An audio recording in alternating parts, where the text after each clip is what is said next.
Welcome, everyone. Thank you all for joining us. My name is Doug Larkin. I'm the president of the AERA Science Teaching and Learning SIG. We're glad you're all with us today. Before we begin our book chat, I'm very excited for our guests today. I just want to say how great it was to meet and interact with many of you at the AERA conference earlier this month. We had the Science History Institute reception. It was really nice meeting many of you in person. It was especially nice to hear how many people were enjoying these book chats. One never knows, so it was nice to get that feedback. Just want to put up our Ellen. Before I share your slides, I'm going to just share mine for a second here, if I could. Let me try that again. I got to share my screen. Okay. Share. Okay. So on Tuesday, May 21st, Maria Ong will join us to talk about her book, The Double Bind in Physics Education. Again, that's on Tuesday, May 21st at 7 p.m. Eastern. And then on Wednesday, June 19th, Daniel Morales-Doyle will join us to chat about his book, Transformative Science Education. I really know I'm looking forward to these. And as always, we have our SIG page here where you can see any science teaching and learning events that might be coming up. One other minor bit of business is that we have one departure and one addition to our science teaching and learning leadership team. So I'd like to take this opportunity to thank Chrissy Cross, our outgoing president, for all of her work for the SIG over the past 3 years. And also welcome Clausel Mathis from Michigan State University, who will be joining Carla Johnson, Laura Zangori, and I on the science teaching and learning leadership team. I'll also put it out there that we are looking for a graduate student representative to the SIG. And so if you are interested in having a voice at the table around issues of science teaching and learning in the SIG, please shoot me an email at larkind@montclair.edu. Okay. So without any further ado, it's my pleasure tonight. Well, the book we'll be discussing tonight is, I'm going to put it back up here on the screen. That was my last slide. I have the cover of the book there. Dialogic Collaborative Action Research in Science Education, Collaborative Conversations for Improving Science Teaching and Learning. And this is published by Routledge. And it is now my pleasure to introduce, how do I get out of the top? Stop sharing. My pleasure to introduce our authors for this evening, although for one of them it's already morning. I guess I shouldn't say this evening. So Allan Feldman is Emeritus Professor of Science Education in the College of Education at the University of South Florida in the US. Jawaher Alsultan is Assistant Professor of Curriculum and Instruction, Science Education in the College of Education at Imam Abdulrahman bin Faisal University in Dammam, Saudi Arabia. Katie Laux is Assistant Professor of Education at Upper Iowa University in the US. And Molly Nation is Associate Professor of Environmental Education in the Department of Ecology and Environmental Studies at Florida Gulf Coast University, USA. So welcome, Allan, Jawaher, Katie, and Molly. It's really nice to have you here, and it was a pleasure to read your book. I'm really excited to talk about it with you tonight. So perhaps in the spirit of the book's introduction, I'm wondering if I can ask each of you to maybe introduce yourselves and share something about how either you think about action research or how you came to action research. And you can go in whichever order you'd like. Okay, I think my co-authors would like me to go first. So I'll start. The story of how I came to action research is a long story. I don't know if we want to hear all of it. I see that Julie Bianchini is here, so she was there at least some of the beginnings of my journey. I was a classroom teacher. I taught mostly physics for 17 years, and I did stuff that some people would call action research, but I didn't know that I had that label until I went back to school to get my PhD. And I was very lucky to have as my advisor, Mike Atkin. And Mike Atkin had gotten involved with some people in the UK who were part of the sort of a resurgence of action research in Europe and particularly in the UK. And he introduced me to those people, and I realized that, well, things that I thought were important that I was doing as a teacher could have this label, and it could be something that was important that could go beyond each individual teacher. And then I did my dissertation on a group of teachers doing action research. And one of the things that was very important to me as I began my studies of science teacher education, this was in 1989, when I read the literature, I didn't see myself in it.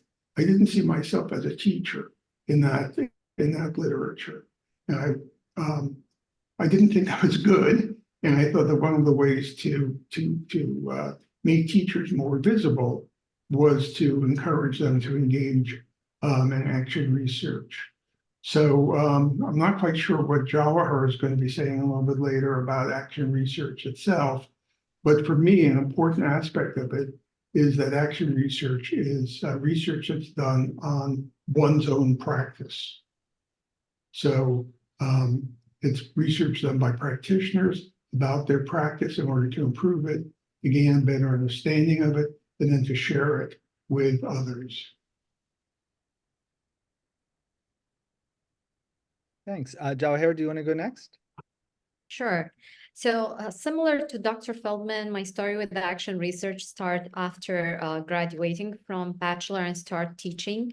And what's really helped me to understand the process of teaching is cooperating with other teachers, meeting each week, starting discussing all the issues that we encounter and maintaining this community that we have surrounding, even after I left to study abroad. But during that time, I didn't know the specific terminology for this until I started the PhD program and worked with Dr. Allan Feldman, where I start to understand what's the differences between action research and what we will introduce today as dialogical cooperative action research.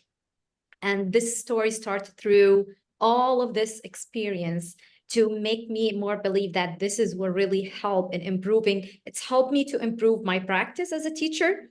I saw others, how it's helped them. So I believe it's really helping other teachers.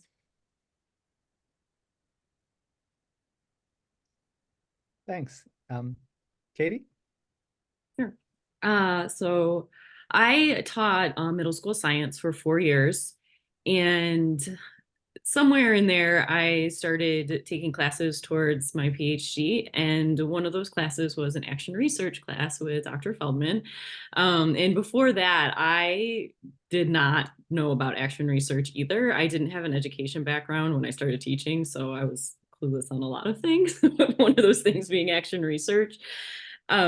And I remember actually asking the question while we were taking that class is like, why don't more teachers do this? Like, how come this isn't the norm?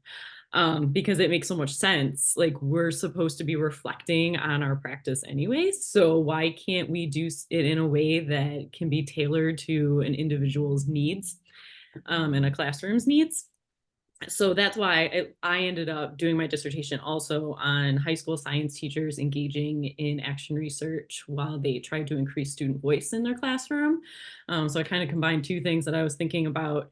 And now even, I obviously don't teach middle school science anymore, but I teach teachers like principles of action research that they can use in their classroom.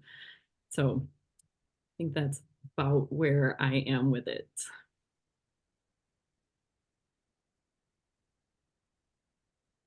So I guess I would be Sorry, my mic was off. Go ahead. okay. So I came to this sort of as a result of my dissertation and the work that I was doing with Dr. Feldman and others in developing climate change curriculum materials and their classroom implementation. And so seeing some of those shortcomings that we were recognizing as that the curriculum wasn't being implemented in the way in which the teachers, the co-collaborators, and ourselves had designed. And I worked with Katie and Dr. Feldman on a subgroup of those teachers that were implementing the curriculum to kind of understand why and how we could improve for better. And while I teach mostly informal science educators now, it still is a large part of self-reflection and being able to have conversations to improve their own practice. You have to interject something, and that is that I heard my three co-authors refer to me as Dr. Feldman. You don't know how many times I've told them, please call me Allan.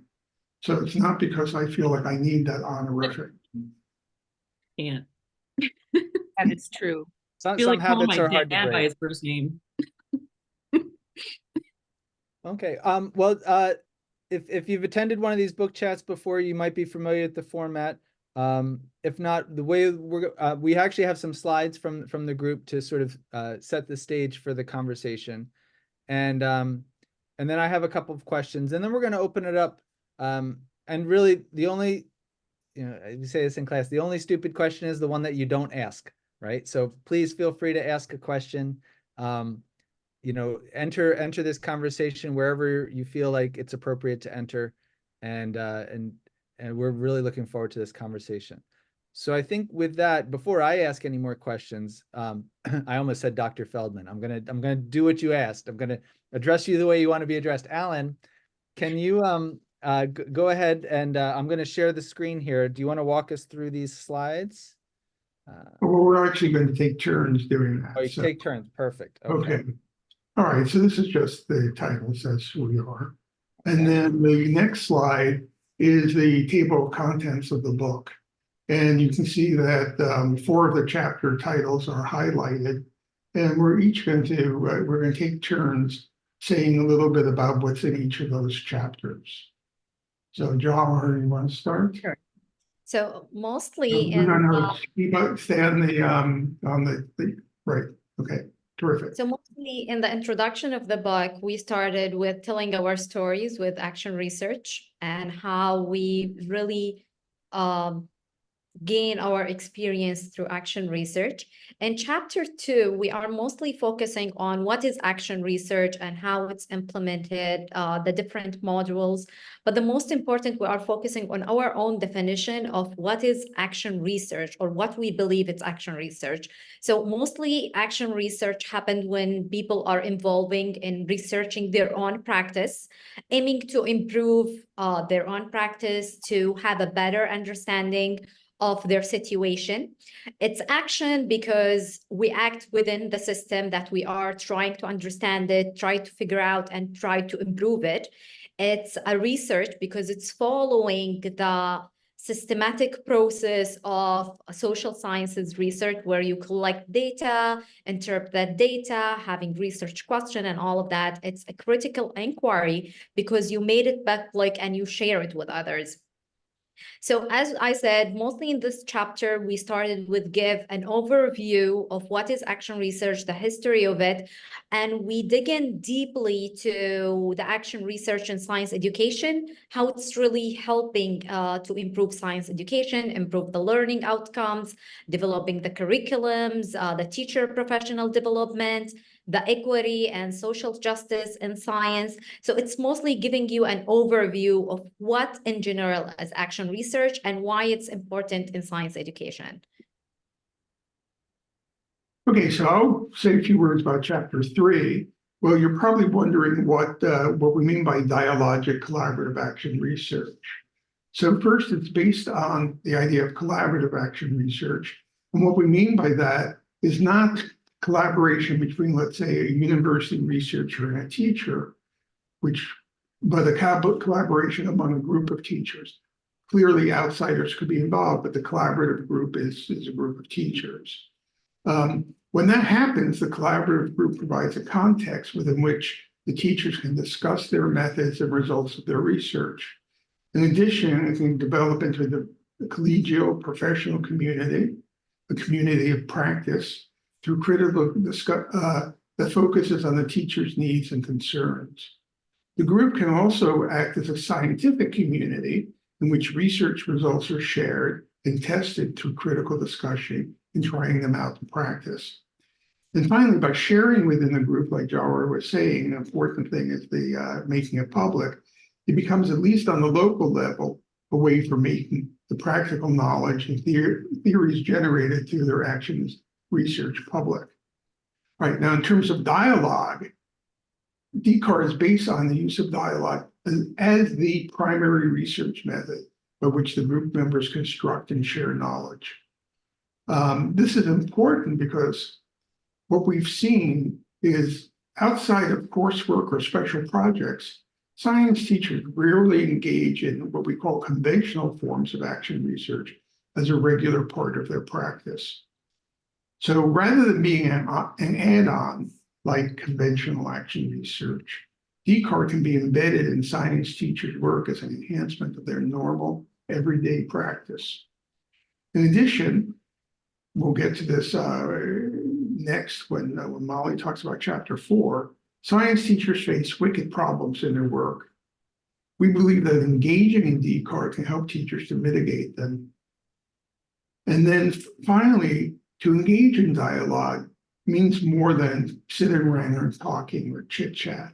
The conversations within a DCAR group need to be structured so that they are cooperative, have a direction or purpose, and result in new understanding.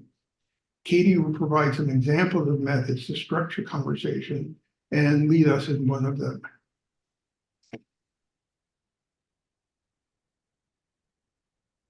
So chapter 4 discusses wicked problems, and these are some of the social cultural issues that science teachers face. And they're labeled wicked because they are often circular or continuous. They are unresolved, and they can be tricky or have no true definition or beginning or end.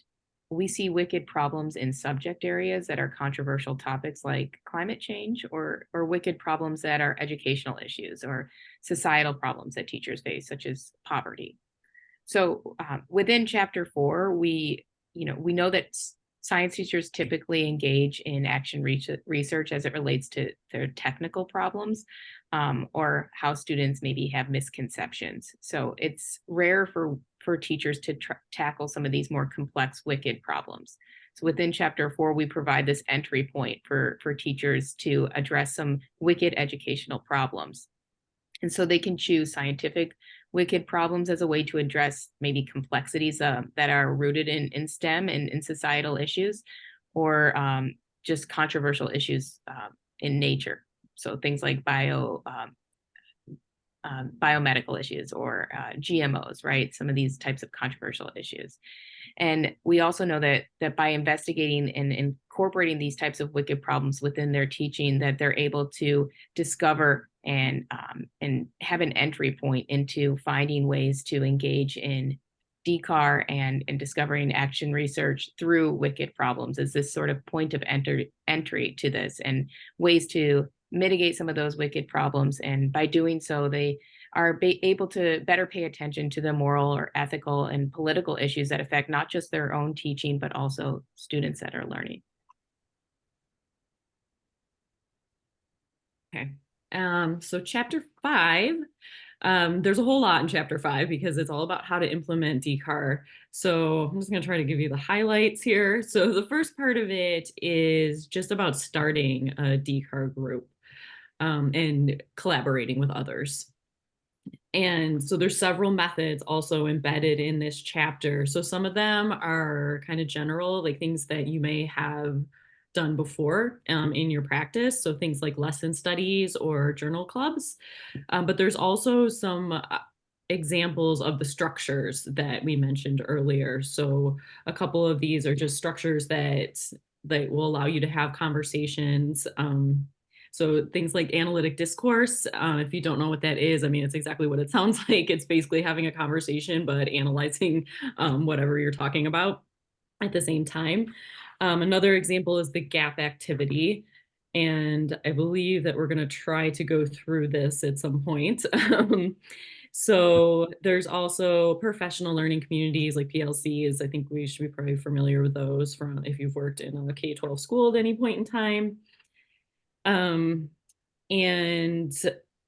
other parts of this chapter include including others in action research. So one of the sections is about including students and student voice.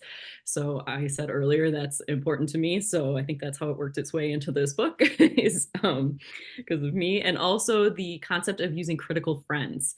So having someone to talk to about your action research while you're doing it and bounce ideas off of as well. So Katie, should we try doing the gap activity? Well, I was thinking because it's almost 6:30 already, maybe we could see how some Okay. questions go and then maybe. Okay. All right. So Because otherwise I don't think Doug, anyone. Oh, go ahead. no, Doug, you want to stop sharing? Okay. Sure, sure. Okay, well, thank you for that. Thank you for that introduction to the book. And I think you've preempted a couple of the questions that I said at the beginning. So I'm going to follow up with on this. And I wonder if we can dive a little bit deeper into what, and anybody can take this question. It's not directed at any one person, but what distinguishes the DCAR, the Dialogic Collaborative Action Research, from what you call conventional action research. And I think that the point that Molly, maybe you just said it, that it's embedded as normal everyday practice, or right? Like, so can we talk about that a little bit? Like how is DCAR, as the way that you've envisioned it in this book, different from, say, an action research project where somebody picks an aspect of their practice and they collect data and study it deeply? Can we get into like the everydayness of it? I think that's the part that interests me the most. Sure. What we mean by conventional action research is the way in which it's usually presented in the many books that are out there about how to engage, how teachers can engage in action research. So in some ways it's modeled, in many ways it's modeled after social sciences research, where some sort of question, problem is identified, data is collected about, because it's action research, there'd be data is collected about some sort of intervention that's tried, some sort of teaching method. There's analysis of the data that would that then inform the teacher's practice, and then making changes in the practice. And usually it's represented in a cyclical manner, so that continues, goes on and on. And of course, it's not a cycle that returns to the original position, because the situation, the educational situation, has changed by the taking of action. But all that takes time, and in general, what teachers don't have too much time. And not only don't they have a lot of time to do something like that, usually very rarely that it's constituted as part of their work. It also doesn't match the flow of everyday teaching and learning. So that whole process could take months, it could take years. And really, in many ways, as all of us, the four of us, we're all classroom teachers, we know that we need to know what we're going to do the next day or the next week, not the next month. So conventional action research doesn't match that rhythm and flow of normal of teaching. Now, at the same time, we know that there are teachers out there who are excellent teachers. We use the phrase the good teacher. The good teacher is someone who reflects on their practice, thinks deeply about it, makes changes in it. And so the question becomes, what's the difference between being a good reflective practitioner and going the next step, engaging in some sort of action research process? That's not going to be the conventional action research. So this actually goes back to my dissertation, where I studied a group of physics teachers engaged in action research. And I saw that what was really important to them were the conversations that they were having about their practice, what they were learning from each other, how they would share ideas, go back to their classrooms, test out their ideas, come back to the group, say, this is what I tried out, this is what it looked like, and the rest of the group asking questions about it. So that process within the group that was really conversational in mode seemed very, very powerful. And I've written a number of literature reviews on action research, and one of the things that we saw in terms of what we did for this book was that you read these articles about science teachers engaged in action research, and it almost looks like the research that I objected to when I first began my doctoral studies all those years ago, where there was an intervention with the action research. Data was collected by the outside researcher before the intervention. After the intervention said, all right, this is what we learned from doing this, but we really don't see what was going on with the teachers. But there's hints of it, and the hints of what are going on in the teachers among the teachers are these deep conversations about their practice.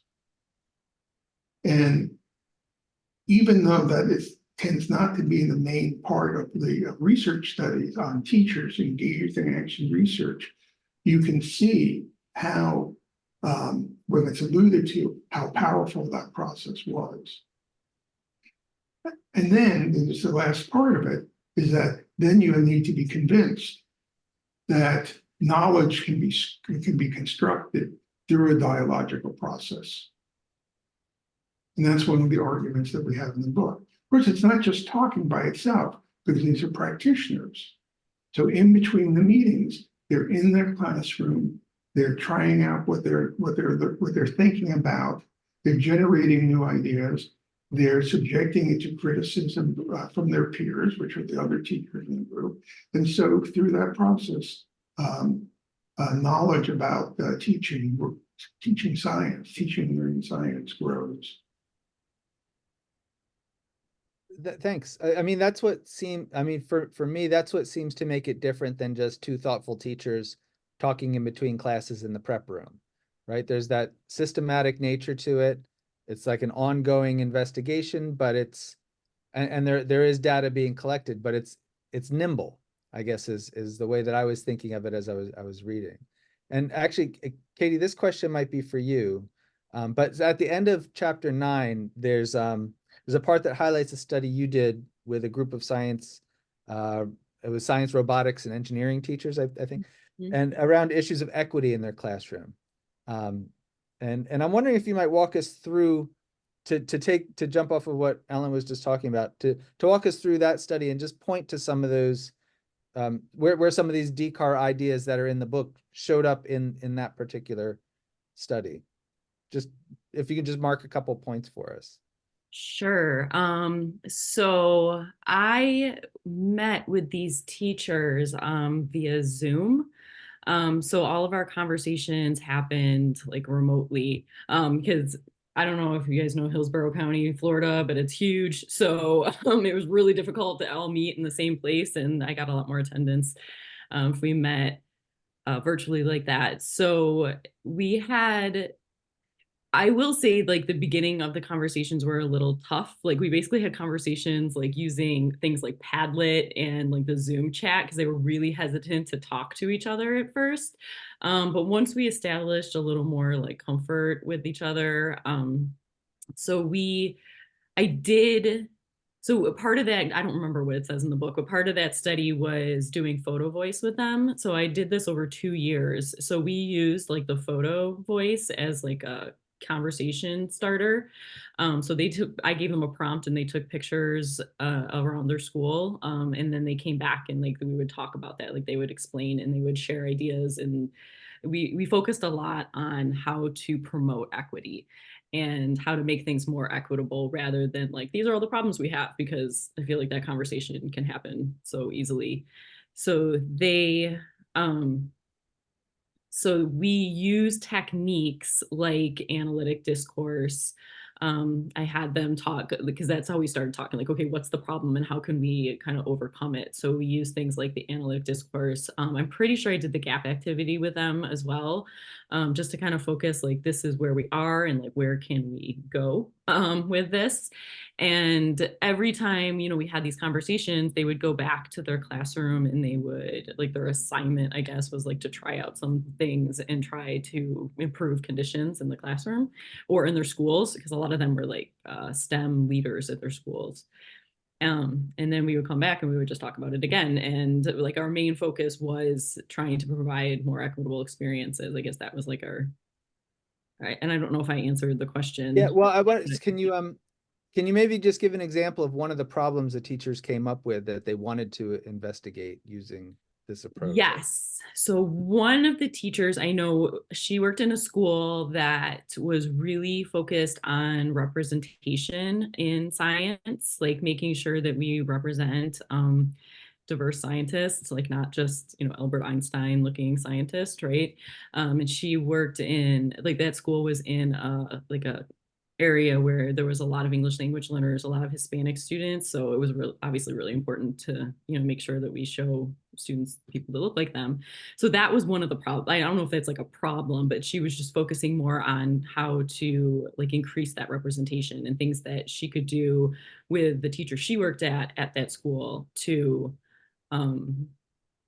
promote that. And so that was some of the conversations that we talked about. Like that was a lot of her pictures ended up going back to that. So we talked a little bit about like what other people were doing in their schools to promote representation and diversity, I guess. So Thanks. Well, you know, Doug, you know, one of the things is, you know, when action research is presented as a problem-solving activity, it can be done. It can be seen as a technical method. So you have a problem. The idea is you're going to solve that problem. So one of the things that we like to do is that rather than just say problems, we talk about problems, dilemmas, dissonance, and so on in practice. Dilemmas, dissonances, wicked problems are not things that can be solved easily by technical solutions. Thanks. I'm going to ask one more question and then we'll open it up. Those of you who are in attendance, please feel free to either put your question in the chat or you can use the hand raising function within Zoom. We can usually catch both either way. So the next question is actually a similar question that I asked for Kitty for Jawaher. Can you talk about what this looks like? So for people just joining us, I know I've seen the participant numbers change here and there, but I wonder if we have two people here from Florida, one from Iowa, and one in Saudi Arabia right now. I wonder if you can tell us what this looks like. You know, so you've had the opportunity to do action research both in Florida and in Saudi Arabia. I wonder if you can tell us what does this look like in a Saudi Arabian context in a classroom there? So I would agree with maybe the idea of cooperating with other teachers is more familiar in the United States. So teacher from the first meeting, they were more willing to discuss, to be open-ended. In Saudi Arabia, was a lot of, especially I did my research during COVID. So it was all virtually. All of the teachers were closing their camera. They rejected to talk at the beginning. It's only chit-chatting through the chat box. So it was really hard at the first two meetings.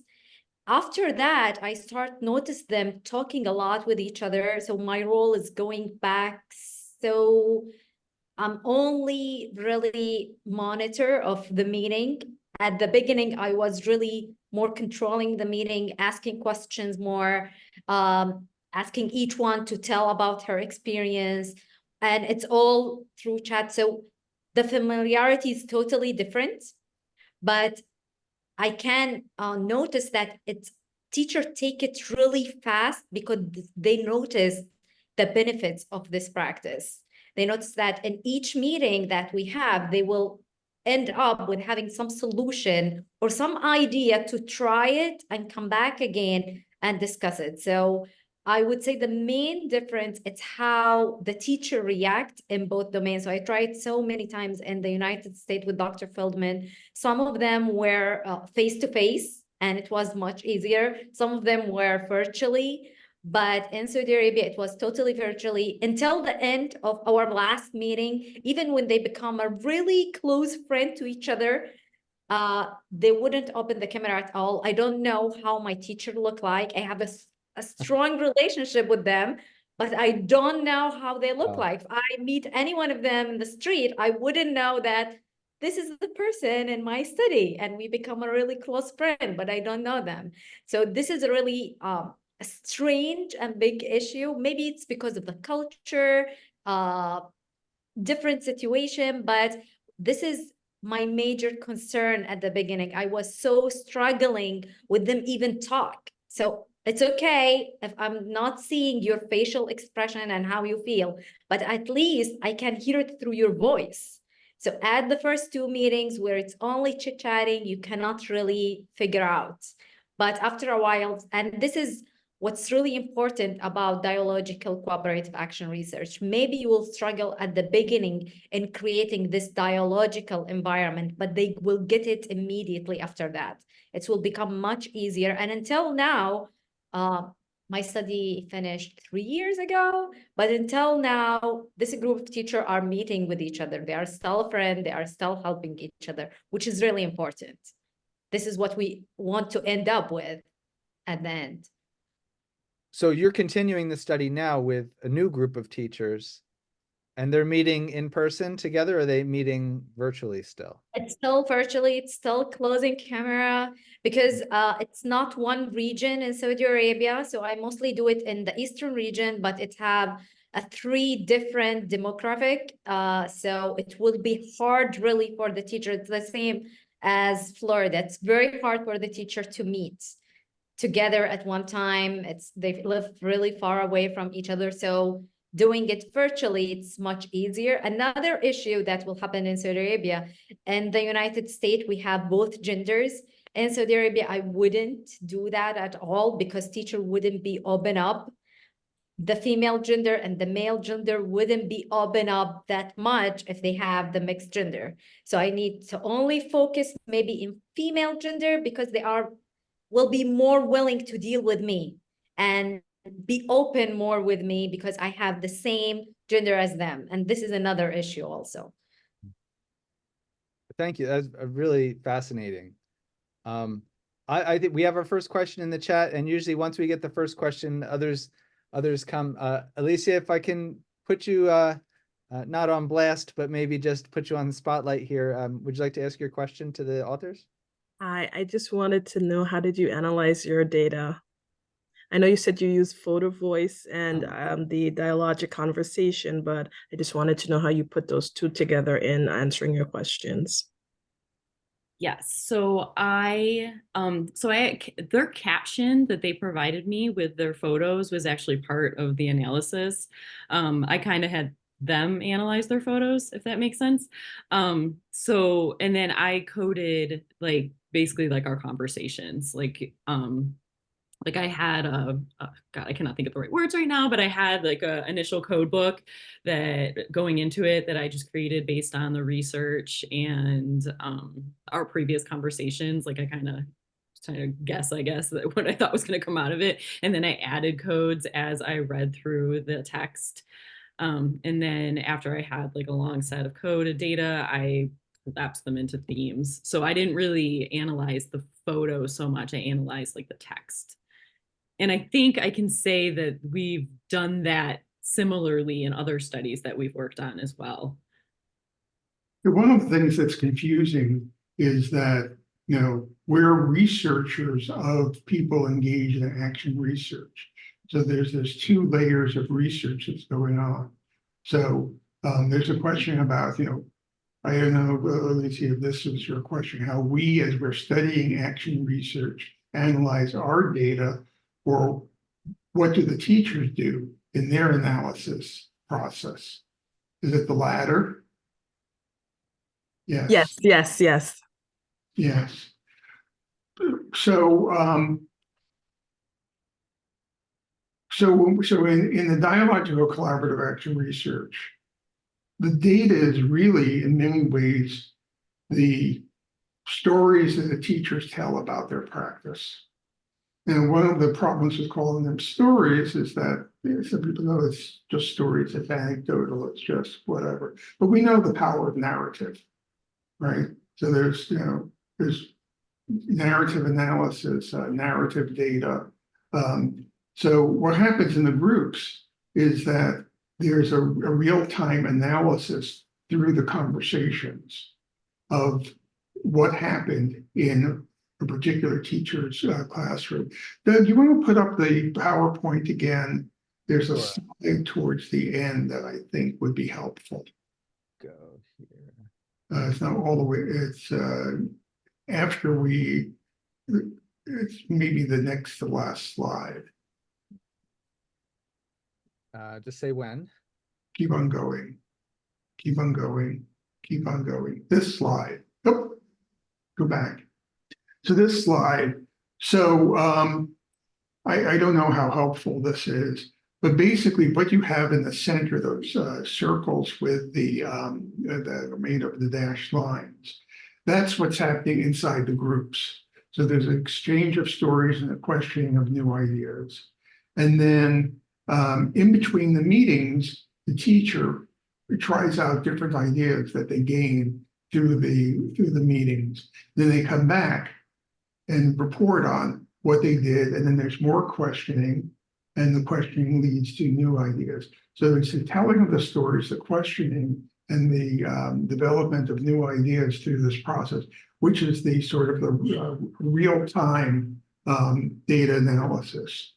Now, this very hard to make a diagram like this that would show, like half a dozen teachers. But, you can imagine that there were, besides teacher A and B, there's also teacher C, D, E, F, or whatever. Groups shouldn't be too big. 5 or 6 is a good number. But anyway, there is a possibility that through this process, the teachers say, well, we really want to delve more deeply into a particular issue. And at that point, they may want to engage in more of a conventional type of action research. But for the most part, this is the process that would be occurring. And there's good examples of groups of teachers who've been doing this for years. I don't know if it's still going on, but there was something called the Philadelphia Teacher Learning Cooperative that was going on for at least 20 years where they were doing this type of process. Yeah. You can.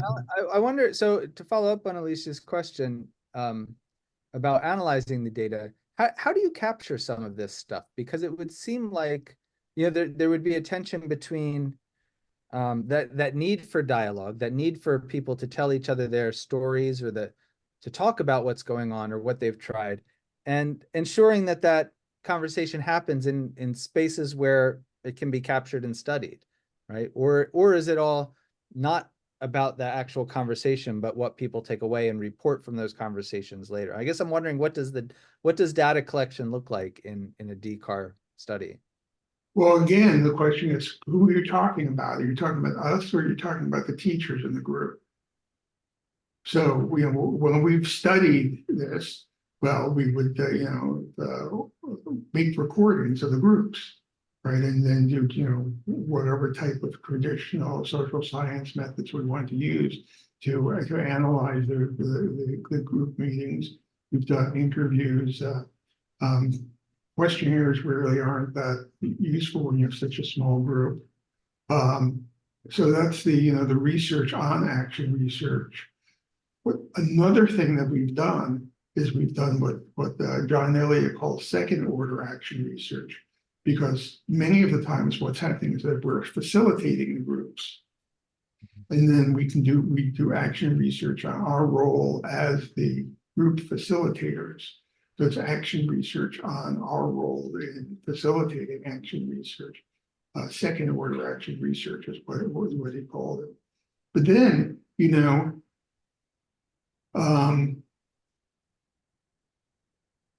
let's talk about, you know, what teaching is like.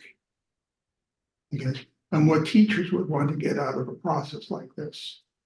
So what teaching is like is that you really want to have some, you know, you want to engage with other teachers so that you can improve your practice, come to a better understanding of it, and possibly share it to a wider audience. And when it's shared to a wider audience, it's not shared in a research conference. Maybe it's going to be an article written in a practitioner journal. And you look at it, you know, the science teacher or taught physics, the physics teacher, the American biology teacher. Those articles are not, you know, they're not data heavy. What it is, it's about reporting on what the teachers learned and what it looks like in the classroom, how other teachers can duplicate it. So, you know, we have to expand the idea of what we mean by data and what we mean by data analysis to go beyond, you know, the model that works for us as university researchers who are supposed to be, you know, publishing in high-ranked journals and so on. Teachers' work is very different than our work, and that's important for us to. It's important for us to acknowledge that and respect it. Thanks for that, Alan. I want to make some space if anybody else would like to join the conversation, either with a comment or a question for the group. I've got a full list. I'm only halfway down, so I have plenty more questions if we want. Actually, Molly, I wanted to ask you like what this looks like in the informal space, particularly, you know, science educators in informal settings have somewhat different needs. A lot of them overlap with classroom teachers, but it is different enough. So I'm wondering, what are some of the issues that you've seen the people that you work with engage in these dialogic collaborative action research practices? Sure. So I still work with in-service teachers, Oh, okay, great. but not with pre-service teachers, and I think that's probably a lot of the opportunity to take part in collaborative DCAR requires you in practice. And so with my informal science educators, right, they don't often have the opportunity to go into practice often, right? Because they're not required to do student teaching or an internship. So if you wanted to do this with pre-service teachers, there's opportunity too.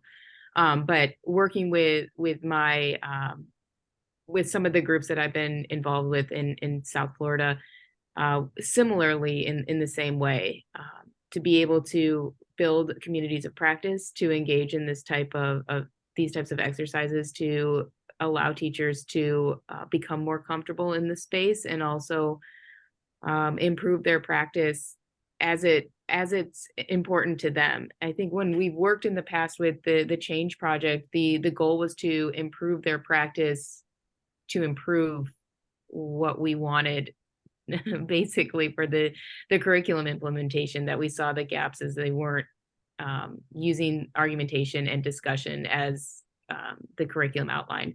And so that was really where we were, where we talk about it in the book. But I think a lot of the important aspects to this is that the teachers' practice is improving as they see it necessary, right? And that it's not something that we're saying is a limitation or shortcoming of their practice.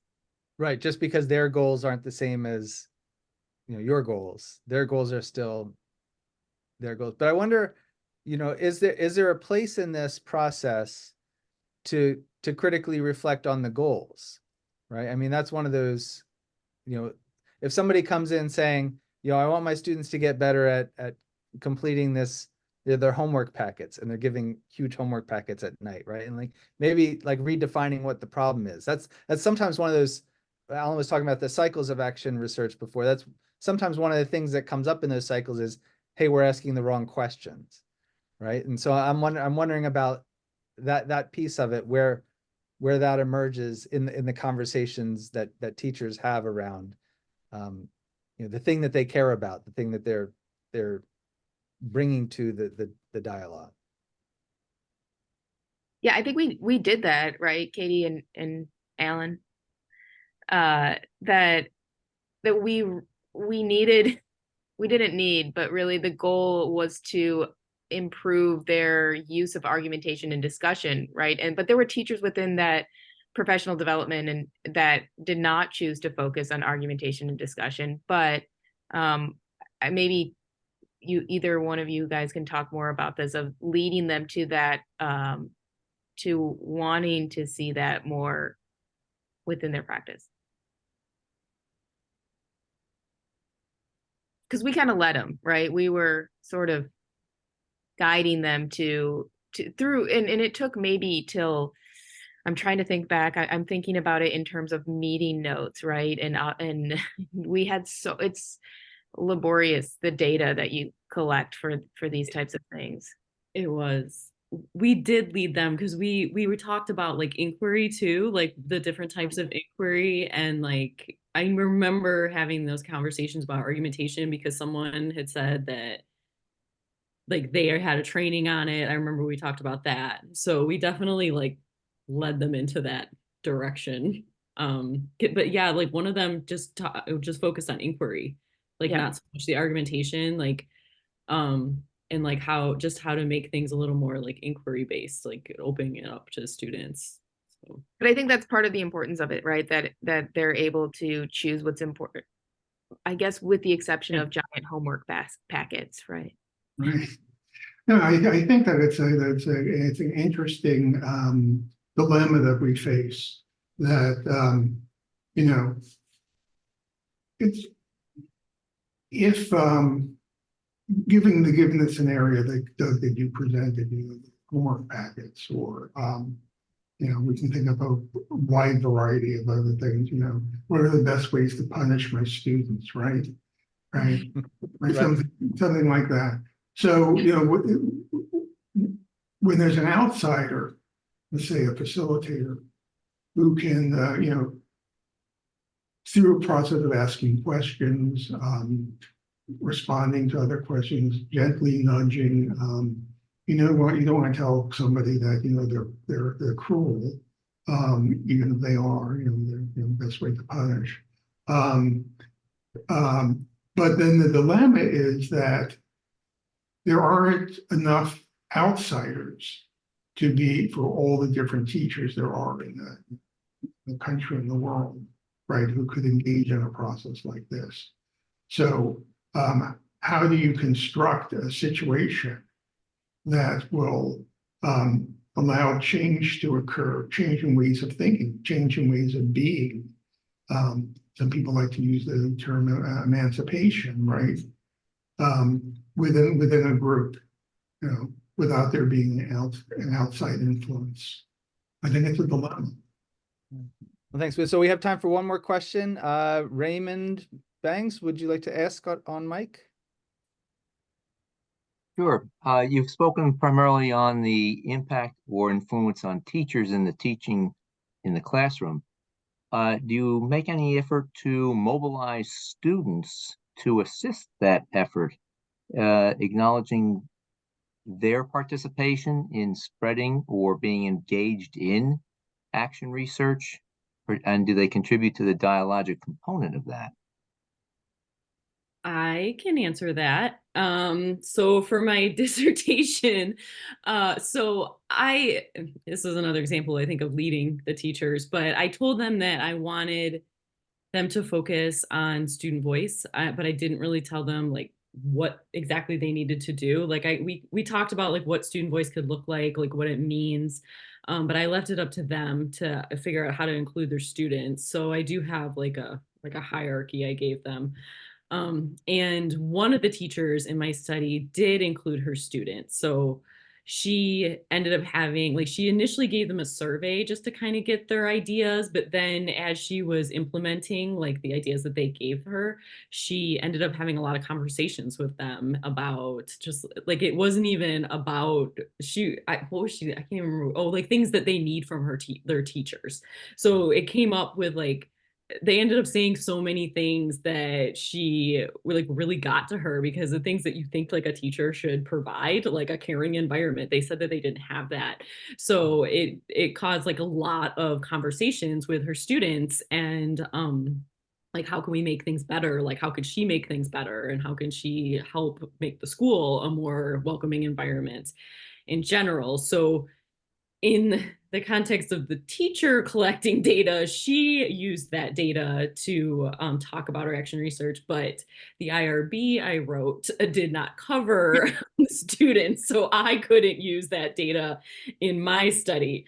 See, like, it's a little confusing here, but yes, so I have had that situation happen, but I could not use the data. The teacher could use the data.